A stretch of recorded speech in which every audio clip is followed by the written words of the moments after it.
Hello, my name is Roy Frady. I'm pastor of Willow Creek Fellowship in Plano, Texas. And I want to tell you about a book today that's written by a friend of mine, Kenneth Robb Kersey. In this book, you will find all kinds of testimonies recorded that will give you hope and give you that sense that there is someone who will never leave you, never forsake you. It is called Miracles, Prophecy, and God's Other Ways. It is a book that tells you what God is doing in today's world. And it tells you in wonderful, easy-to-read stories. There are stories about the miraculous. I myself could tell you countless stories of God's intervention into my life and into the lives of people I know. As a matter of fact, if it were not for God's miraculous intervention in my life, I could not possibly be standing before you today. Miracles are so commonplace in my life that sometimes I neglect to give God all the glory for the wonderful things that He does. And He is there for you as well.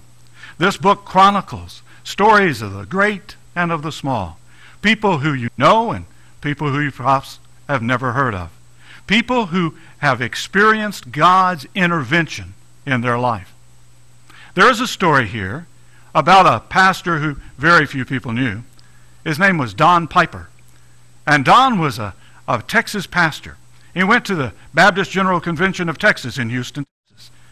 And at the end of that convention, he was driving home and involved in a fatal car accident. See, he was killed on his way back home. That was verified not simply by one emergency medical technician, but by 8 separate people who came to examine the body. Now, I have been a police chaplain for over 12 years, and I have seen many times when bodies were attempted to be resuscitated by EMTs. But I will tell you this, that it is very unusual not to take the body directly to a hospital in order for the hospital to try to breathe life back into a body. But he was considered dead on the scene. His body was covered with a shroud.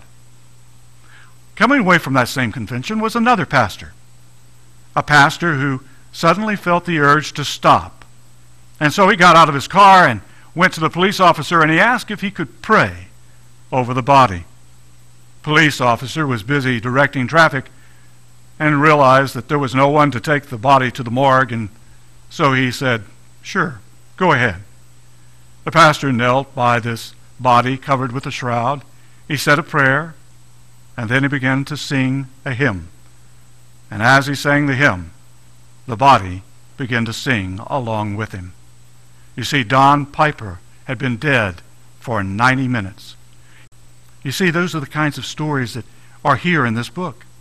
The kinds of stories that take ordinary people, people that no one knows, and shows how God has touched them.